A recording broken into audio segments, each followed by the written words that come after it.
Yes, sir. Yes, sir. Yes. So there are types of inheritance in Java और type है 3 type के दिख रहा होगा आपको, लिख लीजिए. First is single inheritance, second is multi आगे वाला gate and third is hierarchical inheritance. So what is actually single inheritance? Single मतलब एक super class. Just a minute, students. Just a minute. Yes. College में कहाँ कभी गए Everyone, am I audible? Yes, sir. Yes. So we were talking about the types of inheritance. So inheritance is nothing but where a class and its features has been taken or inherited by other classes. So the inherited class is called as a subclass और जिससे features या inherit हो रहे हैं उसको बोलते हैं super class. तो inheritance जो है वो हमारे कितने टाइप्स के inheritance देख लीजिए 5 टाइप के हैं. पहला है single inheritance. फिगर दिख रहा है आप सब लोगों को? Yes, sir. Yes, sir. Single inheritance क्या होगा? एक क्लास है उससे derive he class, that is single level of inheritance. अब मल्टी लेवल इनहेरिटेंस किसको बोलते हैं? मल्टी लेवल मतलब एक क्लास उससे इनहेरिट हुई दूसरी क्लास और दूसरी क्लास से इनहेरिट हुई तीसरी क्लास. ये हो गया मल्टी लेवल इनहेरिटेंस. ठीक है? Yes, sir. यस. अब हियरार्चिकल इनहेरिटेंस. यस. अब हियरार्चिकल इनहेरिटेंस क्या होगा? One class is derive from 2 different classes. ठीक है? 2 क्लास के फीचर है उसके. One class will get the feature, एक क्लास है सुपर क्लास और उसके 2 सब क्लासेस रहेंगे. That is hierarchical inheritance. ठीक है? मतलब class A is the super class and class B and class C are its sub classes. हो सकता है एक क्लास को 2 लोग इनहेरिट कर सकते हैं. यस और no? Yes, sir. So that is one class will be inherited by many classes. That is hierarchical inheritance. Now we are talking about multiple inheritance. What is multiple inheritance? 2 classes are formed और 2 classes से तीसरी class derive हो रही है. फिर आपको class ए और class B हो गई सुपर क्लास. किसके लिए? क्लास सी के लिए. यस और no? Yes, sir. Yes, sir. मुझे बताइए मल्टीपल इनहेरिटेंस और हियरार्चिकल इनहेरिटेंस में डिफरेंस क्या है? मल्टीपल और हियरार्चिकल में डिफरेंस क्या है? हियरार्चिकल में एक class is the parent class and that parent class has 2 child classes. Yes और नो? काम में आता Yes, sir. That is hierarchical. And what is multiple inheritance means? 2 parents and 1 child. ठीक है? 2 क्लास के फीचर्स लेके एक सिंगल क्लास बनी. Yes, this is multiple inheritance. ये हो गया चौथा लेवल का, फोर्थ टाइप ऑफ इनहेरिटेंस. पहला है single level inheritance, second is multi level, third is hierarchical, fourth is multiple and fifth one is hybrid. Hybrid मतलब ऊपर के जो 4 है उनका combination. That is called as hybrid. Hybrid उसी को बोलते हैं जो 3-4 का कॉम्बिनेशन रहता है. तो पहला क्लास ए, क्लास ए से इनहेरिट हुई 2 क्लास बी और क्लास सी, और क्लास बी और क्लास सी से 4th क्लास इनहेरिट हुई जो है क्लास डी. तो इसमें कौन से 2 टाइप की इनहेरिटेंस है ये बता दीजिए आप मुझे. Hierarchical, multiple, sir. Hierarchical और multiple. यस, हियरार्चिकल और मल्टीपल. क्लास ए से बी और सी आई तो वो हो गया हियरार्चिकल, और क्लास बी और सी से क्लास डी आई तो वो हो गया multiple. Yes. So this is the type of inheritance in Java. ठीक है? यस और नो? Yes, sir. है ना? अब ये एग्जांपल देखिए इनहेरिटेंस का. क्लासेस एनिमल, void eat करके एक मेथड है. void eat उसके अंदर क्या है? system dot out dot println eating. ठीक है? उसके बाद है dog which is extending animal. Okay, we have a dog class which extends animal. तो उसके अंदर कौन सा मेथड है? void bark. ओके, और उसमें क्या लिखा है? system dot out dot println barking. मुझे एक बात बताइए, जैसे अपन ने लिखा क्लास डॉग एक्सटेंड्स एनिमल, तो डॉग क्लास में कितने मेथड्स है अभी? कितने मेथड्स हो गए? फिजिकली और वर्चुअली दोनों पूछ रहा हूँ मैं. डॉग क्लास में कितने मेथड हो गए? कितने बेटा? 2. एक है बार्क जो डिफाइन किया है और एक ईट मेथड जो इनहेरिटेंस से मिल रहा है. Yes. Now we are writing our main class लिखा क्लास टेस्ट इनहेरिटेंस. उसमें मेन मेथड है public static void main string args. अब हमने बनाया हमारा इंस्टेंस क्रिएट किया। देखिए dog D is equal to new dog. D क्या है? D is a reference which is stored in stack and new dog जो है वो ऑब्जेक्ट क्रिएट किया है डॉग क्लास का जो हीप पे स्टोर होगा। यस और नो? Yes. अब मुझे बताइए D is a reference of dog class. Yes और no? Yes. D is a reference है। डी डॉट बार्क है तो क्या आ जाएगा? प्रिंट होगा बार्किंग। यस और नो? Yeah. लेकिन डी क्या करे? रेफरेंस डॉट मेथड नेम, लेकिन डी डॉट ईट, लेकिन डॉग क्लास में ईट मेथड है नहीं, तो भी डी डॉट ईट आप कॉल क्यों कर सकते? Because dog class has extended animal class, it has inherited all the features and the methods of your dog class. Yes और नो? तो आंसर क्या आएगा आपका? ईटिंग। आपका आंसर क्या आएगा? बार्किंग और ईटिंग। यस और नो? Yes. है ना? ये हो गया अपना, ये हो गया अपना सिंगल लेवल इनहेरिटेंस का एग्जांपल। अगर हमें देखना है कि मल्टी लेवल इनहेरिटेंस का एग्जांपल क्या है, तो मल्टी लेवल का भी देख लेते हैं अपन। देखिए क्या हो रहा है? एनिमल क्लास है, एनिमल क्लास में ईट मेथड है, system dot out dot println eating. Yes Yes, sir. Dog class है, उसने एक्सटेंड किया एनिमल क्लास को, उसमें है void bark, system dot out dot println barking. ठीक है? यस और नो? Yes. अब आया एक बेबी डॉग क्लास आया, उसने किसको एक्सटेंड किया? डॉग को। मतलब देखिए एनिमल क्लास का इनहेरिटेड है डॉग क्लास और डॉग क्लास का इनहेरिटेड है बेबी डॉग क्लास। उसमें लिखा है void weep that is system dot out dot println weeping. समझ गया कि पहले ये तीन क्लासेस समझ गए, उसके अंदर के मेथड समझ गए? Yes, sir. इसमें इसका पढ़ाई होगा।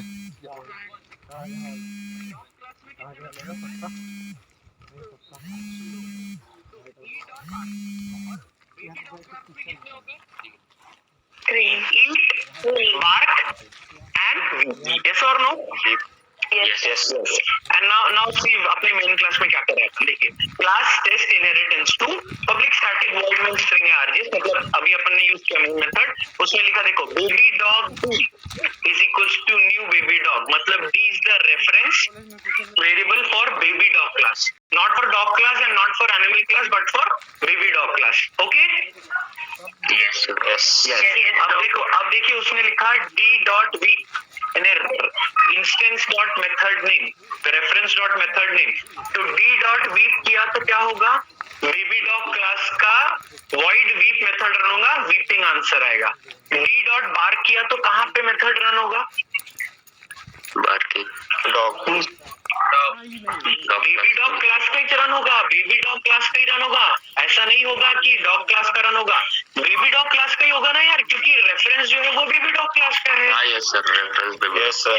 और वो इनहेरिटेंस है, इसलिए वो मेथड तो ऑलरेडी उसमें आ गया है ना?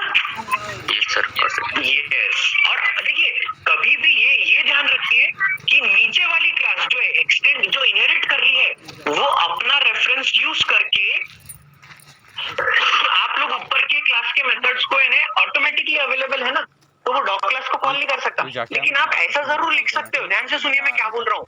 बेबी डॉग लिखा है ना वहां पे, baby is equals to new baby dog. Yes और नो? हमने रेफरेंस और ऑब्जेक्ट जो क्रिएट करा कैसे लिखा है? Baby dog D is equals to new baby dog. लेकिन अगर उसके जगह अगर मैं ये लिखता हूँ, ध्यान से सुनिएगा, dog D is equals to new baby dog, क्या ये वैलिड है कि इनवैलिड है? Repeat, sir. देखिए क्या लिखा है, बेबी डॉग डी यानी reference is equals to new baby dog, यानी दोनों सेम है, baby dog D is equals to new baby. लेकिन मैं क्या कर रहा हूं यहाँ पे, बेबी डॉग डी हटा के मैं लिख रहा हूँ dog D is equals to new baby dog, या फिर animal A is equals to new baby dog, क्या ये लिख सकता हूँ क्या? Invalid. No sir. No sir, the answer is a valid. अब आप बोलोगे सर क्यों? देखिए वो पैरेंट है, it is a parent class.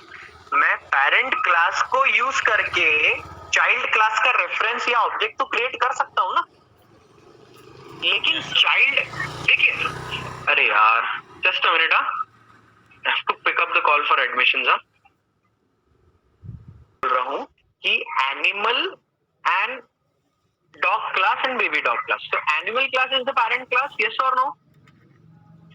Yes, sir. Dog is a child class. Dog is a child class. And now Yes. dog is also a parent class for baby dog class. Yes or no? Yes, sir.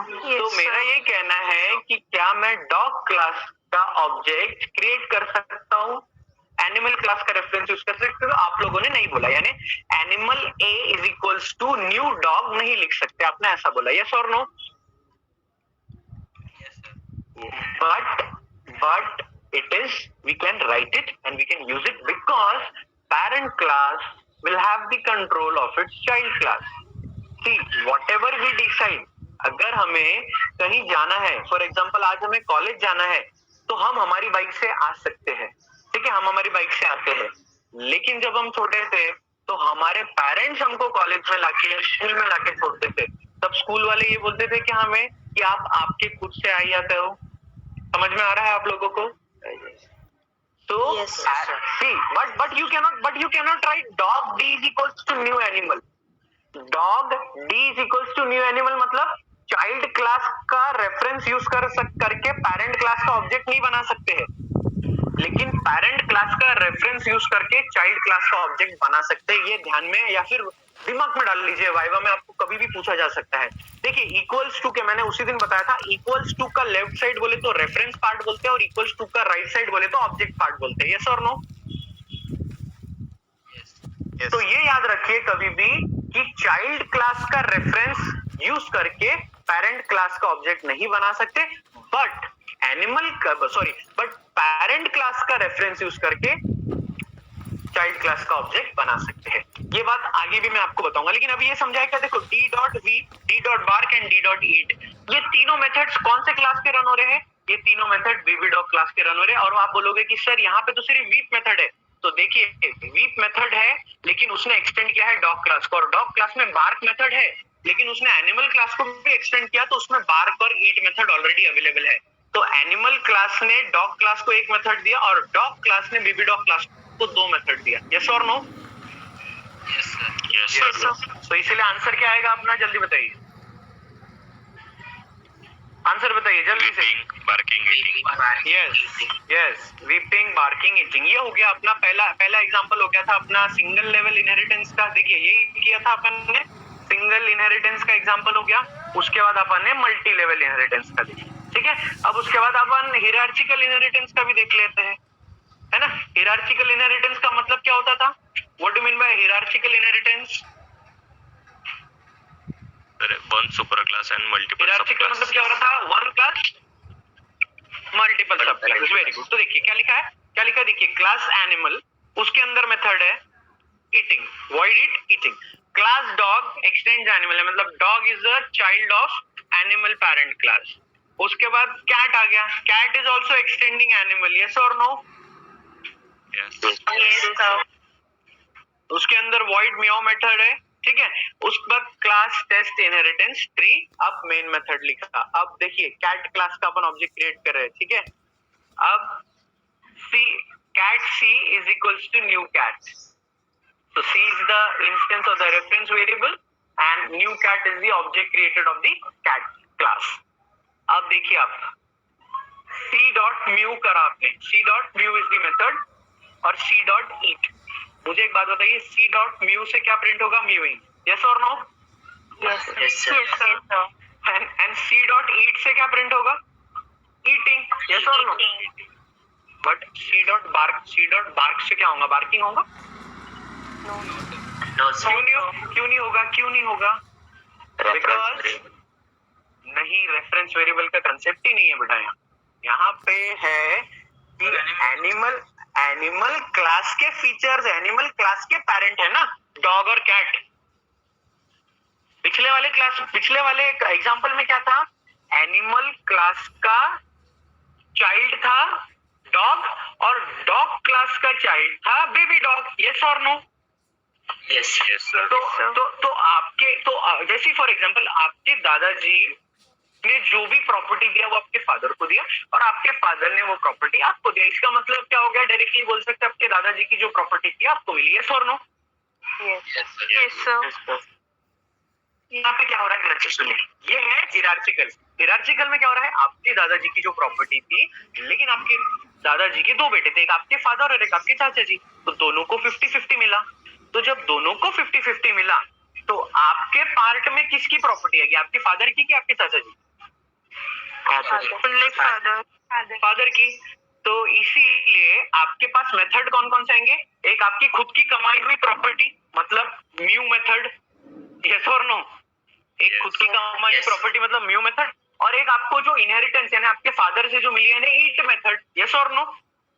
Yes, sir.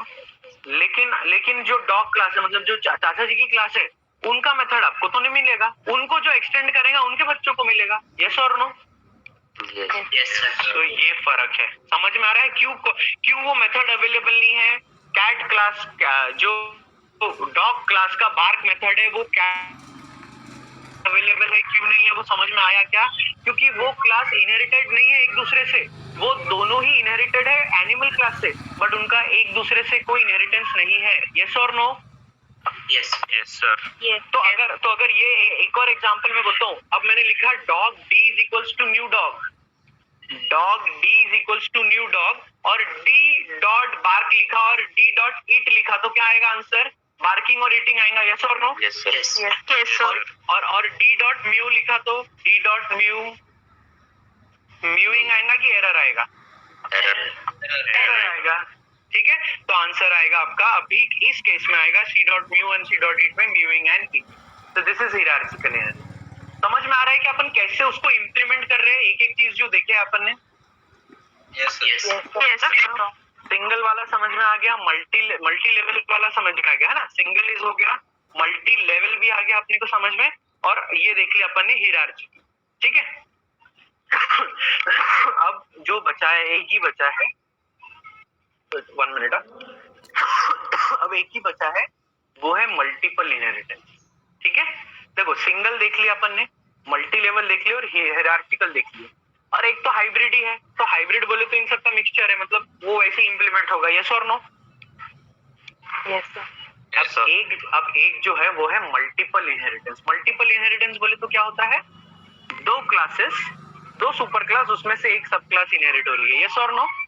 Yes, sir. वो हम जब interface पढ़ेंगे बेटा तब पढ़ेंगे, because multiple inheritance is not supported by to reduce. देखिए क्यों? Because to reduce the complexity and simplify the language, multiple inheritance is not supported by Java. C++ में मल्टीपल इनहेरिटेंस सपोर्ट होता है, यानी एक क्लास दो क्लास को inherit कर रही है, बट जावा में नहीं होता है।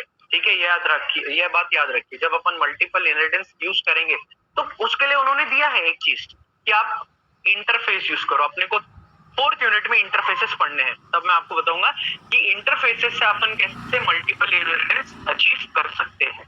ठीक है, यस और no? Yes, sir. Yes, sir. तो तब हम लोग देखेंगे कि भाई क्यों अपने को ये, जैसा वो ये बोल रहा है, क्या एग्जांपल देख लेते हैं कि consider a scenario where A, B and C are 3 classes. C class inherits A and B class, यानी C क्लास जो है वो A और B को इनहेरिट कर रही है, मतलब A और B दो क्लास है और उनको इनहेरिट करके C क्लास बन रही है। ठीक है, तो if A and B classes have the same method and you call it from child class object, then there will be ambiguity to call the method of A or B class। वो क्या बोल रहा है कि अगर आपने A और B class को इनहेरिट करके C क्लास बनाया और A और B क्लास में सेम मेथड रहते हैं, सही बात है, रह सकते हैं A और B क्लास में सेम मेथड? यस और no? Yes, sir. Yes, sir. तो जब बेचारा C क्लास C डॉट, जैसे A और B में बार्क मेथड है और C क्लास ने उसको इनहेरिट करा तो बार्क मेथड आ गया C क्लास में भी। तो C क्लास ने लिखा भाई cat C is equals to new cat और C डॉट बार्क। तो मुझे बताइए कौन से क्लास का बार्क मेथड रन होना चाहिए, A क्लास का कि B क्लास का? बता सकते हैं अपन? No, sir. No, sir. है ना? So since compile time errors are better than runtime errors, Java renders compile time error if you inherit two classes। क्या होगा कि देखिए कंपाइल टाइम एरर्स वाई, देखो एक और लाइन सही चीज है जो पता करने वाली बात है आपको कि always compile time errors are better than run time errors, because compile time मतलब कि अभी भी आपके पास प्रोग्राम को रन होने के लिए टाइम है, आप उसको करेक्शंस कर सकते हैं, लेकिन रन टाइम क्या होगा, कंपाइल हो गया प्रोग्राम और रन टाइम पे एरर आया, मतलब एकदम एग्जीक्यूशन को रोक दिया उसने। यस और नो? रिजल्ट आने ही वाला था पर रुक गया। तो इसीलिए Java will render you compile time error if you inherit two classes. So whether you have same method और different, there will be compile time error. अब ध्यान से देखिए, क्लास ए है, उसमें है एक वॉइड मैसेज, मेथड एक डाला, उसमें डाला हेलो। क्लास बी है, उसमें भी एक वॉइड मैसेज करके मेथड है और system dot out dot println लिखा आपने welcome.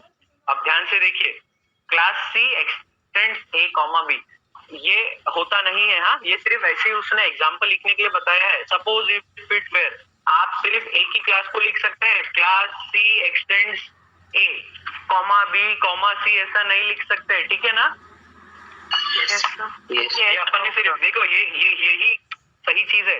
Class cat extends animal, class dog extends animal, बस इसके आगे ऐसा नहीं कॉमा करके सब लिख दिया इन्होंने, इसलिए उसने कमेंट में भी लिखा है सपोज इट वेयर कि क्लास सी एक्सटेंड्स ए कॉमा बी। ऐसा कभी नहीं होता है, आपको एक्सटेंड एक ही क्लास कर सकते हैं आप जावा में, दो नहीं कर सकते हो। फिर आपने लिखा public static void main string args, आपने बना दिया C object is equals to new C. अब अपन ने यूज किया, सी क्लास का ऑब्जेक्ट बना दिया, तो ऑब्जेक्ट डॉट मैसेज। अब मुझे बताइए now which message would be invoked, कौन सा मैसेज मेथड इन्वोक्ड होगा भाई? obj डॉट मैसेज, यानी obj is the reference of class C.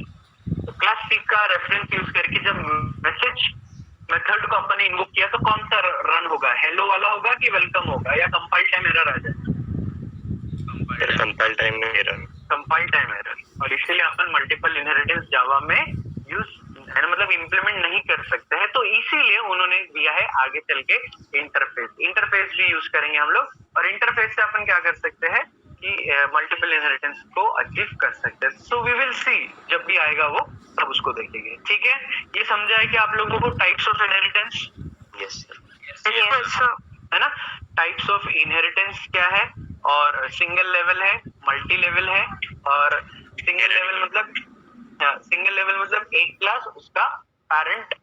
Just tell me that we have single level जहाँ पे पैरेंट क्लास से, देखिए यार फोन इसलिए उठाना पड़ता है क्योंकि अभी एक्चुअली 18 तारीख तक रजिस्ट्रेशन है, और एक भी जान अगर मिस हो गया ना तो वो 19 से वो नॉन कैप में चले जाएगा। पिछले बार एक ऐसा कैंडिडेट था जिसको फीस मतलब पूरा ही फ्री शिप में था, लेकिन वो बच्चे को बोला था कि एक दिन पहले आके आप आपका वेरिफिकेशन दिखा देना डॉक्यूमेंट हुआ कि नहीं, और वो स्टूडेंट दो तीन दिन बाद आया होगा। सब कम से कम 10-15 दिन, एक महीना तो ऐसे ही चलता है कि आप लोग को तो पता है ना, आप लोगों ने ये प्रोसीजर अभी जनवरी फरवरी में तो किया है कि नहीं? Yes, sir. Yes, sir. तो नहीं, एक साल भी नहीं हो रहा आपको, है कि नहीं? Yes sir. तो पहली बार ऐसा हो रहा है कि हम लोग खुद एक साल में 2 बार एडमिशन कमेटी में काम कर रहे हैं। मतलब एक बार जनवरी फरवरी में आपके क्लासेस चालू हुए, और अभी दिसंबर में फिर से फर्स्ट ईयर के क्लासेस चालू हो गए। दिसंबर 6 बोला है तारीख, देखो 6 को या 15 को, अपना तो काम है पढ़ाने का, तो 6 या 15 दिसंबर से चालू हो जाएंगे आपकी क्लासेस, तो देखते हैं अभी। सो सिंगल लेवल से होगा parent class, child class. Multi level से क्या होगा? मल्टी लेवल में मतलब एक रहेगा अपना पैरेंट और 2 रहेंगे चाइल्ड। मल्टीपल में क्या होगा? मल्टीपल में there will be 2 parents 1 child, and hybrid में hierarchical and multiple. Okay, yes और no? Yes sir. Yes, sir. Yes. So लिख लीजिएगा, आपको एग्जाम में आ सकता है, ठीक है? Just a minute. हाँ, को 2-3 चीजें फिर से और मैं बता देता हूँ। Yes. So is it visible inheritance? Is it visible to everyone? Yes, sir. So just a definition that this is one of the major pillars of object-oriented approach. It allows creation of hierarchical classification. Advantage of inheritance is reusability of code. सबसे बड़ा advantage जो inheritance का है वो है reusability of code. देखा सही है ना? reusability of code, हमने एक मेथड को एक ही जगह लिखा, फिर उसके बाद उस मेथड उस क्लास को अगर 50 क्लास ने भी इनहेरिट किया तो वो 50 बार वो मेथड को लिखने की जरूरत है क्या अपने को? नहीं, इनहेरिटेंस से ऑटोमेटिकली अवेलेबल है। यस और no? Yes, sir. Yes sir. The biggest advantage of inheritance is the reusability of code. Already written code can be extended as different situation. Yes, already written code can be taken. Super class and sub class कैसे हो सकती है, देख लीजिए उसके example. Vehicle is a super class for sub class two wheeler and three wheeler. So उसको बोला जाता है vehicle is a base class और two wheeler and three wheeler are your derived classes. Yes or no? Yes, sir. So Yes, sir. Generalisation vehicle जो आपकी parent class रहती है उसमें जनरल फीचर्स रहते हैं. ठीक है, parent class will have the general features और जैसे जैसे आप हायरार्की में नीचे जाओगे you will get the specialized features. Yes और no? Yes, sir. Yes, sir. है ना. अब जैसे animal class, animal is just a general feature, भाई जो एनिमल है. लेकिन जैसे आपने बोला dog, so dog is an animal और वो फिर डॉग का अलग आपको कॉन्सेप्ट आ जाएगा. फिर डॉग क्लास को आपने एक्सटेंड किया तो आप बोलोगे हाँ yes, Rottweiler is a dog and dog is an animal. तो नीचे नीचे जैसे आ रहे हैं अपन, पता चल रहा है अपने को. देखिए एनिमल क्लास को एक्सटेंड किया डॉग ने और डॉग क्लास को एक्सटेंड किया रॉटवीलर. तो रॉटवीलर के खुद के स्पेशल फीचर्स रहेंगे. यस और no? Yes. Yes, sir. So that's it. So subclass inherits data members and functions of its superclass. Now next, जैसे कि एक और है सब एंड सुपर क्लास का employ.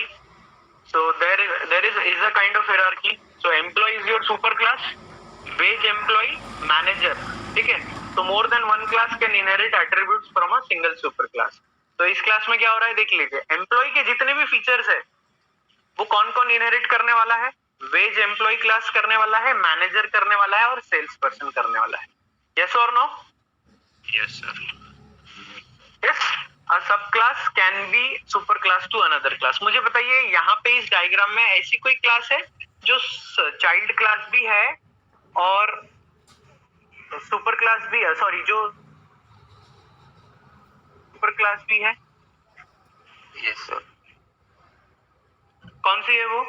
Wage employee. Yes, wage employee है ना. वो एम्प्लॉय उसका पेरेंट है, इसलिए उसकी चाइल्ड क्लास है और wage class is parent class for या सेल्स पर्सन. हाँ, एक और चीज पूछा है. मुझे बताइए सेल्स पर्सन क्लास ने क्या एम्प्लॉय क्लास को इनहेरिट किया है क्या? की जरूरत नहीं है उसको. सेल्स पर्सन क्लास किसको इनहेरिट करेगा ये बताइए. Sales person class wage employee को. तो उसको अलग से ऐसा लिखना पड़ेगा क्या कि सेल्स पर्सन एक्सटेंड्स एम्प्लॉय, या वेज एम्प्लॉय को एक्सटेंड किया तो सब काम खत्म हो जाएगा उसको? फिर वेज एम्प्लॉय क्या तो हो जाएगा. हाँ, क्योंकि तो यस और नो, एम्प्लॉय क्लास के जितने भी मेथड्स है वो वेज एम्प्लॉय क्लास में आ जाएंगे बिकॉज वो सब क्लास है एम्प्लॉय सुपर क्लास के लिए. यस और no? Yes, sir. Yes, sir. तो जब वेज एम्प्लॉय के नीचे जो भी क्लासेस बनेंगी वो सिर्फ वेज एम्प्लॉय को एक्सटेंड करेगी तो खत्म हो जाएगा काम. यस और no? Yes, sir. Yes, sir. Yes, sir. Yes. ये हो गया आपका इनहेरिटेंस का सिंटैक्स. देख लीजिए इनहेरिटेंस का सिंटैक्स कैसे रहेगा. क्लास सुपर क्लास का नाम. ठीक है, पहले किसको लिखेंगे? पहले सब क्लास लिखेंगे कि सुपर क्लास लिखेंगे? Super class. पहले सुपर क्लास. तो लिखा अपन ने क्लास एनिमल, उसके अंदर body of super class, body में जैसे कि जो भी वेरिएबल्स है मेथड्स है. उसके बाद लिखेंगे अपन सब क्लास नेम, एक्सटेंड्स कीवर्ड लिखेंगे एक्सटेंड, और एक्सटेंड के बाद में क्या लिखेंगे? सुपर क्लास का नाम और फिर body of the derived class. ठीक है. Yes, Yes, sir. एक चीज याद रखिए कि inheritance in Java is always public. तो इनहेरिटेंस जो रहेगा वो पब्लिक रहेंगे, उसमें प्राइवेट प्रोटेक्टेड कुछ नहीं चलने वाला. नहीं तो मतलब ही नहीं रहेगा इनहेरिटेंस का. प्राइवेट रहा तो वो क्लास अपने कोई भी फीचर शेयर करेंगी क्या? नहीं करेगी. So inheritance in Java is always public. Okay, Class. ये सिंटैक्स समझ में आ गया स्टूडेंट्स? अगर एग्जाम में आपको आया कि explain inheritance, explain the types of inheritance and explain the syntax of inheritance, तो बताते आना चाहिए आप लोगों को. ठीक है, I share this images, tension मत लीजिए, आई शेयर दिस, बट वैसे भी बता सकते हो ना with example. Yes, sir. yes. Yes, sir. ये एक एग्जांपल है. देखिए इनहेरिटेंस इज पब्लिक इन जावा. देखिए एक है क्लास वेज एम्प्लॉय है, दिख रहा है आप लोगों को? वेज एम्प्लॉय क्लास है Yes, sir. है ना? Yes, sir. That extends employee, क्योंकि एम्प्लॉय एक क्लास है.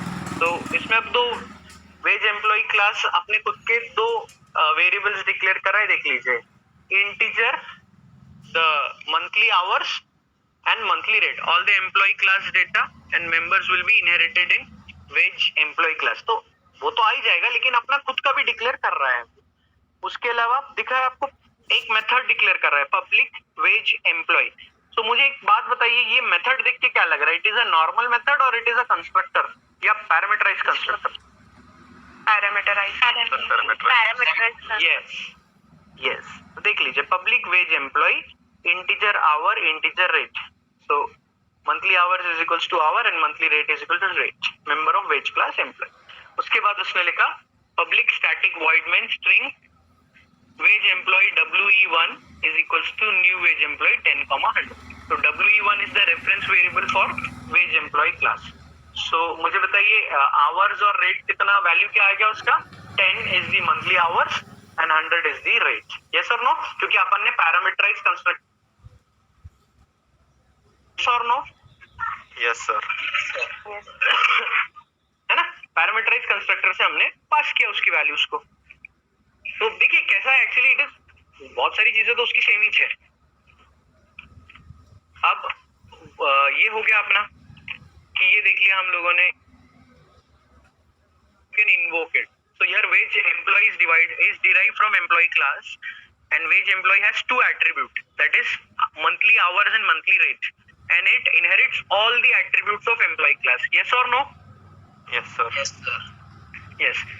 जैसे ही constructor of wage employee takes hour and rate as parameters. Now when you are creating the object of subclass, जैसे ही हम object create करते हैं subclass का, कौन सा ऑब्जेक्ट क्रिएट करें अपन ने सबक्लास का? Wage employee WE1 is equals to new wage employee. Yes or no? Yes, sir. अब ये जो चीज मैं आपको बोल रहा हूँ ध्यान से सुनिएगा. जैसे ही whenever you create the object of subclass, that is wage employee class WE1 is equals to new wage employee, then first the constructor of the superclass is called first and then subclass constructor is invoked. क्या बोला मैंने, समझा आप लोगों को? Yes, sir. यानी जब कभी भी आप सब क्लास का ऑब्जेक्ट क्रिएट करोगे तो कोई किसी भी चीज का ऑब्जेक्ट क्रिएट करते तो सबसे पहले क्या कॉल होता है? कंस्ट्रक्टर कॉल होता है. यस और no? Yes, sir. Yes, sir. तो इनहेरिटेंस में अगर वो क्लास इनहेरिटेड है तो सब क्लास का अगर अपन ने ऑब्जेक्ट क्रिएट किया तो सबसे पहले ऑटोमेटिकली सुपर क्लास का कंस्ट्रक्टर कॉल होगा और बाद में सब क्लास का कंस्ट्रक्टर. ये चीज याद रखिएगा बस, ठीक है? यस और no students? Yes, sir. So ये देखिए derived class constructor. Constructors are called in the sequence of super to. Sub. कैसे सीक्वेंस में कॉल होंगे? भले आप कहीं से भी कॉल करो. अगर अपन ने इनहेरिटेंस नहीं यूज किया तो जो क्लास का कंस्ट्रक्टर वही का कॉल होगा. लेकिन अगर अपन ने इनहेरिटेंस किया है और 3 लेवल का इनहेरिटेंस किया, सॉरी 4 लेवल का कर लिया आपने, एक सुपर क्लास, उसका एक सब क्लास, फिर वो सब क्लास का दूसरा सब क्लास और वो सब क्लास का तीसरा सब क्लास, और मैंने सबसे लास्ट वाली सब क्लास को अगर उसका कंस्ट्रक्टर कॉल, उसका ऑब्जेक्ट क्रिएट किया तो सबसे पहले पेरेंट क्लास का कंस्ट्रक्टर कॉल होगा, उसके बाद दूसरी सब क्लास यानी पहली सब क्लास, उसके बाद दूसरी सब क्लास और तब जाके तीसरी सब क्लास का कॉल होगा. मतलब कितने कंस्ट्रक्टर कॉल होंगे? 4. यस और no? Yeah. Yes, sir. So when WE1 यानी WE1 बोले तो ये इसकी बात कर रहे हैं अपन. देखो ये WE1 ये एक रेफरेंस बना है न्यू वेज एम्प्लॉय. यस और नो? Wage employee WE1. तो जैसे ही ये बोल रहा है कि जैसे ही आप WE1 is created, the sequence in which the constructor gets invoked is employee वाले क्लास का कंस्ट्रक्टर पहले रन होगा और उसके बाद वेज एम्प्लॉय क्लास का कंस्ट्रक्टर रन होगा. ठीक है? समझा है students? Yes, Yes, sir. sir. है ना? और ये क्या बोलते हैं, देखिए derive sales person class for wage employee class. Just an example, यानी असाइनमेंट सॉर्ट ऑफ है. वो क्या बोल रहा है कि डिराइव करिए sales person from wage employee with the added attributes to sales person as sales and commission. मतलब सेल्स और कमीशन को ऐड करना है अपने को. यस और नो? वो क्या बोल रहा है? देखिए पहले अपने पास क्या था? Employee class. एम्प्लॉय क्लास से क्या आया? सुपर सब क्लास वेज एम्प्लॉय क्लास. अब वेज एम्प्लॉय क्लास से वो क्या बोलता है? सेल्स पर्सन क्लास बनाओ.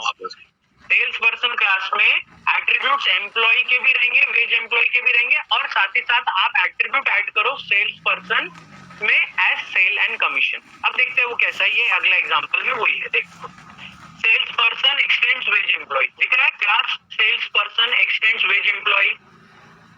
Yes, sir. अब उसमें दिखा अपन ने, देखो float sale, float M sales और फ्लोट एम कमीशन, सेल्स और कमीशन ऐड करना है तो वो फ्लोट में ले सकते हैं, तो इसलिए अपन ने लिखा सेल्स और कमीशन। यस और नो? Yes, sir. अब उसमें कंस्ट्रक्टर दिया पैरामीटराइज, देखो sales person int sales int commission. Yes, अब वो गलती से वहां पे उन्होंने लिख दिया इंट, लेकिन एक्चुअली वो तो है फ्लोट में, ठीक है ना? यस और नो? Yes, sir. अब m sales is equals to sales and m commission is equals to commission, ठीक है? अब वो हो गया, ये आपका जब भी आप वैल्यू प्रेजेंट करोगे वहां पे तो वो क्या आएगा वो देखेंगे आप। देखो वो इसमें बात क्या बोल रहा है, वो देखो float compute salary, compute salary नाम का एक मेथड है जो क्या करेगा, return super dot compute salary plus m sales into m commission, ठीक है? अब सुपर क्लास का मेथड है तो वो तो कॉल तो कर ही सकता है ना, यस और नो? क्योंकि ऑलरेडी अवेलेबल है। अब देख लीजिए आपने क्या किया, sales person SP1 is equals to new sales person 85000 यानी 85,000 सेल्स है और 5% इज यानी 5 इज द कमीशन। तो सबसे पहले आपका क्या कॉल होगा, कंस्ट्रक्टर कॉल, ऑब्जेक्ट क्रिएट किया आपने, तो सबसे पहले मुझे बताइए सेल्स पर्सन का कंस्ट्रक्टर कॉल होगा या इसकी पेरेंट क्लास वेज एम्प्लॉय का कॉल होगा या वेज एम्प्लॉय की पेरेंट क्लास एम्प्लॉय का कॉल होगा? किसका कॉल होगा सबसे पहले? Sir, employee का. सबसे पहले एम्प्लॉय का कॉल, एम्प्लॉय का कॉल होने के बाद वेज एम्प्लॉय का होगा Wage employee. और वेज एम्प्लॉय का होने के बाद हमारे सेल्स पर्सन का कॉल होगा। अब यहाँ पे एक नई चीज हमने ये देखे है, सुपर कीवर्ड। दिख रहा है आप लोगों को एक नई चीज, सुपर कीवर्ड अपन ने यूज किया है, Yes, sir. Yes. है ना? तो what is that super keyword, वो उसका क्या यूज है वो हम लोग नेक्स्ट क्लास में पढ़ेंगे, है ना? Super keyword refers to super class, यानी सुपर कीवर्ड जो है वो सुपर क्लास को यूज करने के लिए यूज। तो जब भी हमारा कल अगर जमेगा तो आई इन्फॉर्म एनीवन, सम्यक को बता दूंगा या राकेश, दोनों सेक्शन ए सेक्शन बी से, हाँ? या फिर परसों होगा तो परसों उसके आगे हम पढ़ेंगे, है ना? बस अटेंडेंस ले लीजिए एक बार आप लोग। हाँ सर, आज जो पढ़े वो समझा है ना? आज जो पढ़े वो समझा है ना? Yes, sir. Yes, है ना? ठीक है। अभी सेक्शन बी जब मेरा लेक्चर जो था 250 का, उसमें आपका ये UHV का लेक्चर होगा, ठीक है? ठीक है ना? वो सब लोग अटेंड करिएगा, नहीं तो पायस मैडम मुझे बोलेंगे कि सर आपने मेरा लेक्चर ले लिया, मेरे क्लास में कोई नहीं आया अभी, ठीक है ना? Yes. Yes, sir. हाँ, ओके, चलो ठीक है, thank you very much and we will meet whenever we have a next class, ठीक है? Thank you and don't bother about your Google classroom, I will create, I will share everything, don't worry.